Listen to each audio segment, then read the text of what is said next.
मंच पर उपस्थित प्रदेश सरकार में हमारे वरिष्ठ सहयोगी कृषि शिक्षा और कृषि अनुसंधान विभाग के मंत्री श्री सूर्य प्रताप शाही जी, प्रदेश के मत्स्य विभाग के मंत्री श्री संजय निषाद जी, उद्यान विभाग के राज्य मंत्री स्वतंत्र प्रभार श्री दिनेश प्रताप सिंह जी, राज्य मंत्री कृषि श्री बलदेव सिंह ओलख जी, लोकप्रिय सांसद श्री रवि किशन जी, बांसगांव से माननीय सांसद श्री कमलेश पासवान जी, माननीय विधायकगण श्री महेंद्र पाल सिंह जी, श्री विपिन सिंह जी, श्री राजेश त्रिपाठी जी, श्री डॉक्टर विमलेश पासवान जी, प्रदीप शुक्ला जी, प्रदेश के कृषि उत्पादन आयुक्त श्री मनोज कुमार सिंह जी, अपर मुख्य सचिव कृषि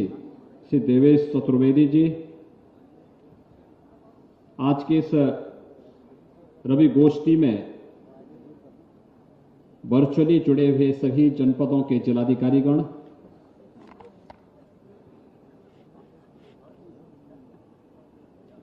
सभी कृषि और उससे जुड़े हुए विभागों के अधिकारीगण, अन्नदाता किसान भाइयों बहनों, आपने रवि गोष्ठी के उद्घाटन के अवसर पर कृषि वैज्ञानिकों और प्रगतिशील किसानों के महत्वपूर्ण सुझावों और अनुभवों को सुना होगा। आप में से बहुत सारे किसान अपने इस अनुभव से स्वयं भी जानकारी रखते होंगे और उसको साझा करते होंगे। उत्तर प्रदेश देश की आबादी का सबसे बड़ा राज्य है और खेती किसानी यहां पर आमदनी का एक प्रमुख जरिया रहा है। मैं बार बार कहता हूं कि देश की और दुनिया की सबसे उर्वरा भूमि भी और सबसे अच्छा जल संसाधन हमारे पास मौजूद है। उर्वरता की स्थिति यह है कि 12% हमारे पास भूमि है, लेकिन देश के कृषि उत्पादन का, खाद्यान्न उत्पादन का 20% उत्पादन अकेले उत्तर प्रदेश करता है। और मेरा मानना है कि अभी हम कृषि क्षेत्र में जितना पोटेंशियल उत्तर प्रदेश में है, इसको इससे 3 गुना अधिक बढ़ा सकते हैं, लेकिन कुछ सावधानियों को उसमें रखना पड़ेगा। जो यहां पर प्रारंभ में कहा भी गया कि समय पे बीज बोना, बीज अच्छी क्वालिटी का हो, तकनीक का उपयोग करते हुए अगर हम अपनी खेती किसानी के कार्यक्रम को आगे बढ़ाएंगे तो कम लागत में उत्पादकता को बढ़ाने में भी हमें सफलता प्राप्त होगी। और देश के यशस्वी प्रधानमंत्री जी के द्वारा बार बार इन चीजों पर ध्यान देने के लिए व्यापक पैमाने पर कार्यक्रम भी चलाए जाते हैं। किसानों की आमदनी को दोगुना करने का एक अभियान उसी श्रेणी का हिस्सा है। आज मुझे प्रसन्नता है कि पूर्वी उत्तर प्रदेश के 4 कमिश्नरी से जुड़े हुए गोरखपुर, बस्ती, आजमगढ़ और देवीपाटन कमिश्नरी के प्रगतिशील किसानों को यहां पर बुला करके इस रवि गोष्ठी के माध्यम से इस कार्यक्रम को आगे बढ़ाया जा रहा है। रवि की फसल प्रदेश के लिए अत्यंत महत्वपूर्ण होती है और उसमें मुख्य फसल गेहूं की। हम सब जानते हैं कि गेहूं उत्पादन में उत्तर प्रदेश नंबर 1 पर है। उससे जुड़े हुए अन्य फसलों को भी अगर हम लें तो उत्तर प्रदेश की उसमें एक बड़ी भूमिका है, लेकिन समय पे बीज, समय पर खाद, समय पे पानी,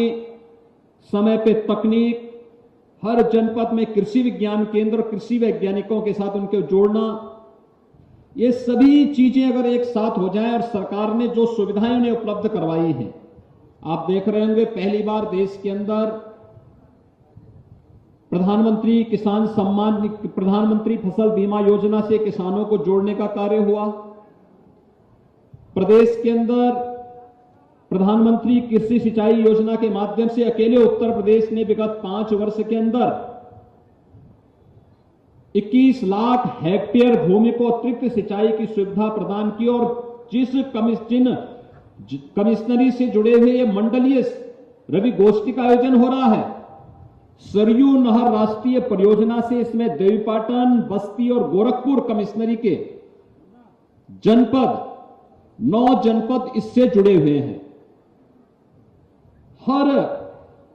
प्रदेश के अंदर हर जनपद में व्यापक पैमाने पर नलकूप स्थापना के लिए भी प्रदेश सरकार ने अपनी एक नई स्कीम को आगे बढ़ाया है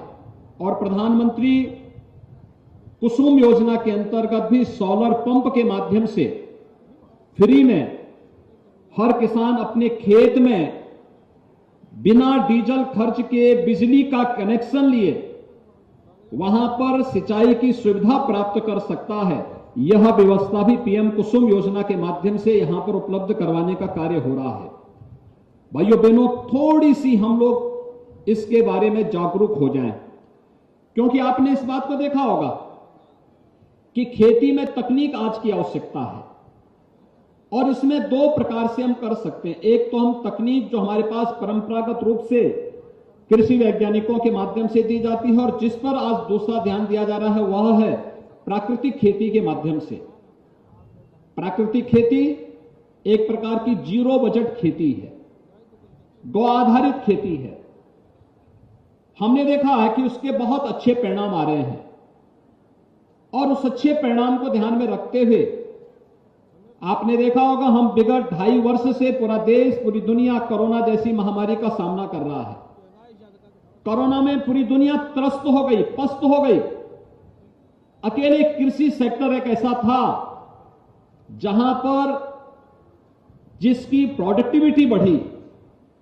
और अन्नदाता किसानों ने उस विपत्ति के समय भी दुनिया को निराश नहीं होने दिया। लगातार हमारा किसान मेहनत करता रहा। आज उसके परिणाम हम सबके सामने है कि खेती से अन्न पैदा होता रहा तो प्रधानमंत्री जी ने प्रधानमंत्री गरीब कल्याण अन्न योजना के माध्यम से हर गरीब को फ्री में राशन भी उपलब्ध करवाने का कार्य कराया। और भाइयों बहनों, दुनिया की सबसे बड़ी स्कीम थी। एक ओर अन्नदाता किसानों के जीवन में परिवर्तन लाना, एमएसपी का लाभ उन्हें देना, एमएसपी को लागत का 1.5 गुना कर देना।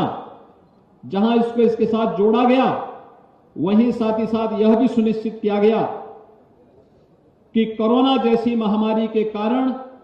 अगर किसी के रोजगार और नौकरी पर असर पड़ा है